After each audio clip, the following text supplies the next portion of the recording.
Welcome to segmented turning, section number 7. And this is going to be the last one, but I'm going to give you the guidelines that would help you come up with your own feature ring design by showing you two and talking about a third.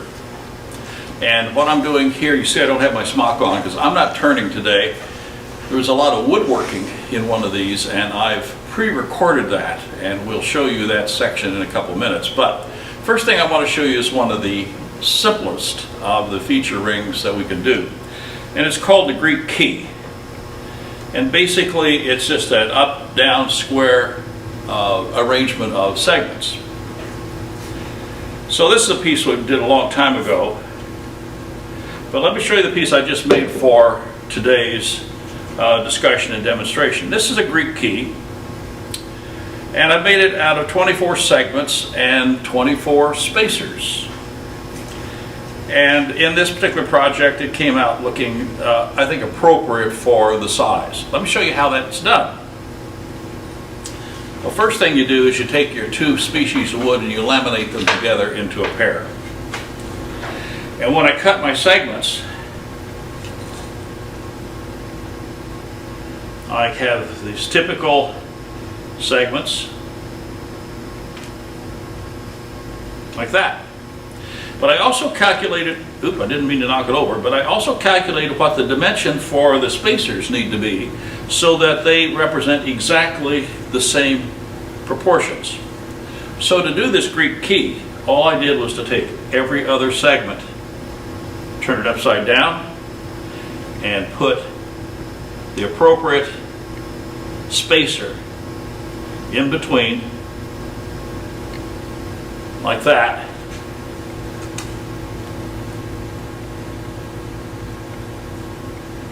And glue that into a ring. Now that's pretty small. They don't have to be that small. I just chose to make it kind of tiny. That gives us this effect right here. And I've used bloodwood and yellowheart, two very stable species of wood, and they don't splitter out very much. So when I sand up the joints and clean it up and put that together, I don't have a lot of loss. So this is cut on the standard sleds like I showed you last week. The spacers are cut on that spacer sled that I showed you in the last video. And the segments, while they're small, are cut in exactly the same way. The first thing, of course, is to make the laminate. So that's easy to do. Majority of this work turns out to be woodworking and requires a table saw and appropriate sleds to get those joints and those angles as tight as we can get them. Greek key, very simple design. And again, one of the other things I want to talk about, this one I use no spacers on either side of it. This one, there are 3 veneer rings on either side. Black, white, black. So I glued the first spacer, first veneer on, clamped it, let it dry, glued on the second, and the same in the third. And once those 3 are clamped on and dried, then I trimmed them roughly.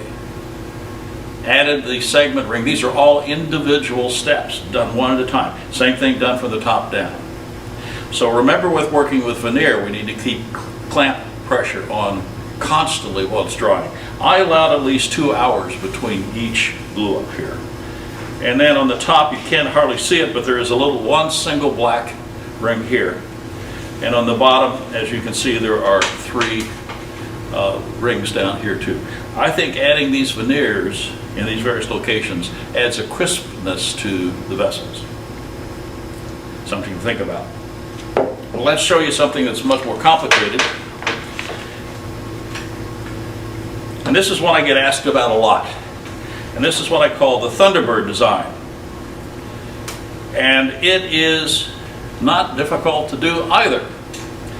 The key to all of these projects are taking care, labeling your steps, and cutting very precisely.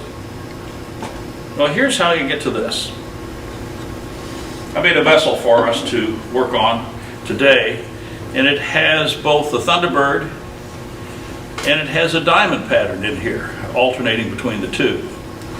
And I put a ring on either side. This is Wenge, W-E-N-G-E, Wenge. Wenge is an interesting dark wood. It's very porous, and when I look at one plane, it looks very marbled. When I look at the other plane of it, it looks very striated and very regular. I rotated the species of the wood so that I had this striation on here. I put one large fat Wenge ring here, glued it on, cut it in half, set half of it aside for later, and then turned it down to a little over 1/8. Glued it up, and on the top then, I did the same thing. I glued the other half of it on here and turned it back down to 1/8. So there's a lot of things happened in this vessel. Split ring by gluing a fat ring on and splitting. Also, you can see I used my floating foot. The species here is the same as the background on the feature. Now here's another thing that happens on small vessels, or any vessel, where there's a major curvature. Each of these rings down here are exactly the same width. It looks like they're the same width up here, aren't they? But they're not. Because the line is constant coming up like this, it's very easy to make each layer appear to be exactly the same thickness, because they are.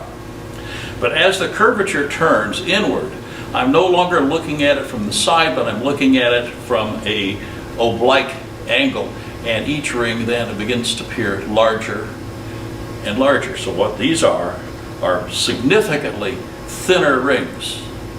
These two on the top are almost half the thickness of these down here, and what they appear now as if they're the same because of that angle. So there's a lot of things here to think about. As the vessel turns, is it important that you keep that look the same or not? Is it important to separate your design with a band of some other color? Whether you want to put a floating foot in or not. So these are the little subtleties in vessels that are segmented. Well, how did I get to that piece that I now call a Thunderbird? This little tiny one. And this vessel, they're much larger. And the difference between these two is the angle at which I cut the wood. Let me show you this, and then we're going to go to the video and you can see all the steps. I'm going to set these aside. If I cut my background species at a fairly narrow angle like that, I'm going to get a very small design. As the angle increases, the design becomes larger and larger. On this piece right here, the cut angle was 20 degrees. On this piece right here, I really don't know what it was, but you cut the maple and flip one piece. And without changing any of your angle settings on your sled, don't touch a thing. Cut the insert piece at the same time so that you know they're going to perfectly fit. The angle is a little less important than the fact that nothing changes when you make this cut. You may return the sled to 90 degrees to make a trim, and you may reset it again for the next piece. But when you reset it, cut all this for the next piece at one time. So we cut this, and then we get into the next stage of woodworking. We glue it up. And in the video you're going to see in about a couple of minutes, you'll see it gluing this thing up is a little tedious from the standpoint that this piece in the center, when clamped, is going to want to slide out because the glue being slippery. And if you put veneers in on either side, as I do, clamping has to hold this down, has to hold this together, has to keep it flat. And I've made a little 90-degree sled simply to hold these pieces in place while I do those cutting. So here, glue up, and then back to the table saw to cut them into individual strips, like so. Now, the saw I'm using has an 1/8 inch kerf. That means between each of these pieces, and I can't stack them up. But you understand, each of these pieces, there's an 1/8 of an inch kerf missing. So these look like a stair step. And that's good. If the kerf gets smaller, then this stair step gets smaller and the design doesn't work near as well. So I cut each of these strips to be about an 1/8 of an inch wide, and there's a split between each of them of an 1/8 of an inch. And then for whatever design you want to create, the process is simply to rearrange these pieces until we get this. This is exactly what I've shown you with these strips rearranged until I was satisfied with what it looked like. There's other designs that can easily be created in exactly the same way, including if I cut this and took 2 of these and put them together, I've created a small diamond. And I've done that here in this vessel. So let's see all those steps together. I'm going to cut the wood, I'm going to glue it, I'm going to cut it into strips, and then I'm going to assemble those strips into a vessel design and then cut the segment up. Now, when I cut the segment, because the length of these pieces may not be identical, it's really important that you establish a line right down the center of your segment and cut half of it to one side of that line and half of it to the other side of that same line. Not measuring from the end, always measure from the center out. And you'll see on my final video piece that I'm cutting to a line that I've drawn down the center of the piece. So look for that line. Let's go to the video and take a quick look at all these steps put together. I'll be right back.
that helped you understand a little bit more about the steps I go through in making the Thunderbird design, and diamonds, and so on. This is the last in the series we are putting together for segment and turning, but I want to let you know that everything we've covered, and other things, are in that book I wrote a couple of years ago. So, in the very beginning, all those steps about how to cut segments and how to build a vessel, featuring what we just talked about right here. It's right in chapter number 5. But there's a lot of other information in here which we've just never got around to. We're not going to do anything on what's called open segment work. It's another variation where the pieces do not touch each other and requires a little different assembly technique, a little less accuracy in cutting the segments. So it creates this lacy kind of effect. We also didn't deal with things like segmented pins and stuff like that. And there's a bunch of other ideas in here about the sleds, about how to cut things at oblique angles and get some interesting additional patterns. So for review, you've got the whole series to go back and forth to see, but you also have this source which you can pick it up from Amazon or any of your other book dealers. Well, thanks for hanging in there with us throughout this whole series on the basics of segment and turning. Remember to subscribe. We need your subscriptions, and we always look at your comments and appreciate your feedback and suggestions. Click on the little bell. You always get notified when the next video comes out. Where we're going next is going back to some basics, but from an entirely new direction. So come back for our next video. Thanks for watching.